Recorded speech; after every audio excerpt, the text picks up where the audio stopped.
turut prihatin atas apa yang menimpa dari rekan kita Nikita Mirzani selaku public figure.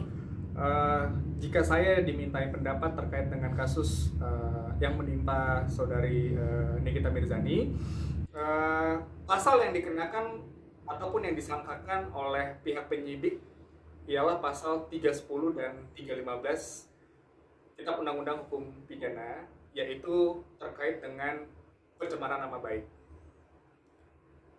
Apakah pencemaran nama baik itu hanya diatur di dalam undang-undang kitab undang-undang hukum pidana saja? Tentu saja tidak jawabannya, tetapi ada undang-undang lain yang mengatur terkait dengan pencemaran nama baik, yaitu terkait undang-undang ITE. Itu bisa dapat saya sampaikan. Jadi terkait dengan pasal yang disangkakan kepada saudari Nikita Mirzani 310 dan 315 serta pasal 27 ayat 3 Undang-Undang ITE, memang itu sudah menjadi satu kesatuan yang nantinya akan dibacakan oleh majelis hakim kepada saudari Nikita Mirzani pada saat proses persidangan berlangsung. Alasan pihak penyidik melimpahkan perkara saudari Nikita Mirzani kepada kejaksaan memang telah memenuhi prosedural yang sudah tepat. Dikarenakan apa? Dalam tahapan-tahapan awalnya saya yakin bahwa penyidik telah melakukan upaya pemanggilan secara resmi kepada saudari Nikita Mirzani. Namun nampaknya saudari Nikita Mirzani tidak kooperatif untuk hadir mengikuti proses yang ada, sehingga proses tetap berjalan dan penyidik telah memiliki standar prosedur untuk melimpahkan kembali ke kejaksaan, sehingga perkaranya dapat diproses di persidangan nanti. Seperti yang tadi sudah saya jelaskan di awal, sudah pasti penyidik telah melakukan proses pemanggilan untuk melakukan klarifikasi. Dari proses klarifikasi tersebut pasti akan bertahap selanjutnya untuk penetapan tersangka.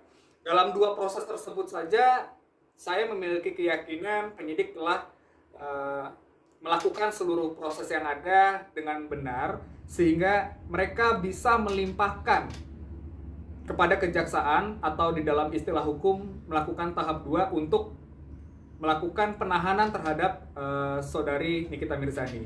Seperti itu.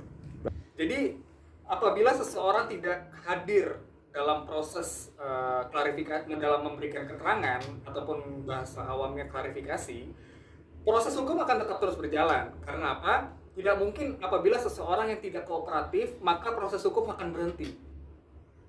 Penegakan hukum tidak akan berjalan apabila prosedural seperti itu. Jadi memang apa yang sudah diambil ataupun dilakukan oleh para penyidik, menurut saya memang sudah memenuhi peraturan dan prosedural yang ada.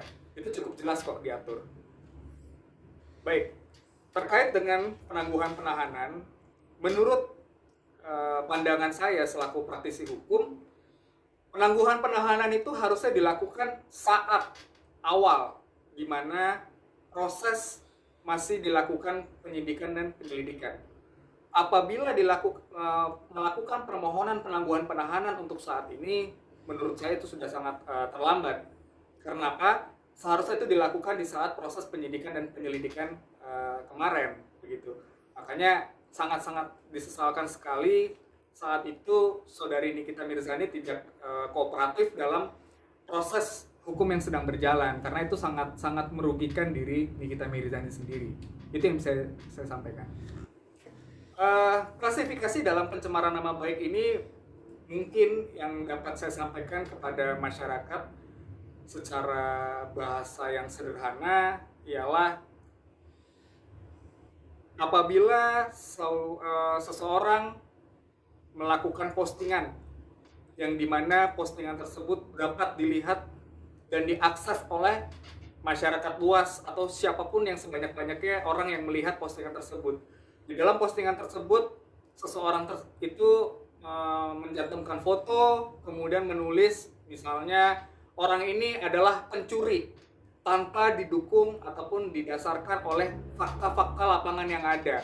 Itu yang merupakan pencemaran nama baik sesuai dengan apa yang dituangkan di dalam KUHP dan Undang-Undang ITE. Namun harus dibedakan apabila dalam postingan tersebut seseorang memposting foto seseorang terus mempertanyakan apakah dia pencuri. Nah, itu mungkin bukan sebagai pencemaran nama baik. Itu merupakan suatu klarifikasi kepada masyarakat yang mungkin dia ingin tahu jawaban dari masyarakat seperti apa. Itu yang mungkin secara sederhana yang bisa saya jelaskan kepada masyarakat. Pada intinya ataupun pada dasarnya, pencemaran nama baik itu ialah menyerang harkat dan martabat seseorang melalui media, entah itu sosial media atau apapun yang bersifat dapat diakses oleh banyak pihak. Begitu. Jadi kalaupun memang ada masyarakat sebagai contoh memiliki utang dan pengen menagih utang tersebut, kemudian dia memposting di dalam sosial media, mungkin itu bukan langkah yang bijak. Karena apa? Itu merupakan masuk ke dalam kategori pencemaran nama baik apabila tidak didukung ataupun disertai dengan fakta-fakta yang ada. Apa sih yang dimaksud dengan fakta-fakta yang ada? Mungkin lebih kayak bukti-buktinya atau apapun itu. Karena pencemaran nama baik itu sendiri sangat-sangat sensitif nih irisannya dengan perbuatan tidak menyenangkan dan sebagainya. Itu yang mungkin dapat saya sampaikan kepada masyarakat. Apabila terkait pencabutan ataupun dapat diselesaikan secara kekeluargaan, saya rasa itu memang kewenangan dari pelapor, dalam hal ini Dito.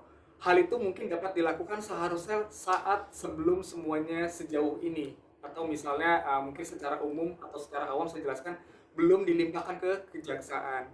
Butuh kerendahan hati dari saudari Nikita Mirzani untuk memohon maaf dan meminta maaf kepada Dito apabila memang saudari Nikita Mirzani pernah buat perasaan dari Dito tersinggung atau apapun itu, terlepas dari hal apa yang telah dilakukan Dito kepada Nikita Mirzani. Saya rasa itu yang mungkin dapat menyelesaikan persoalan.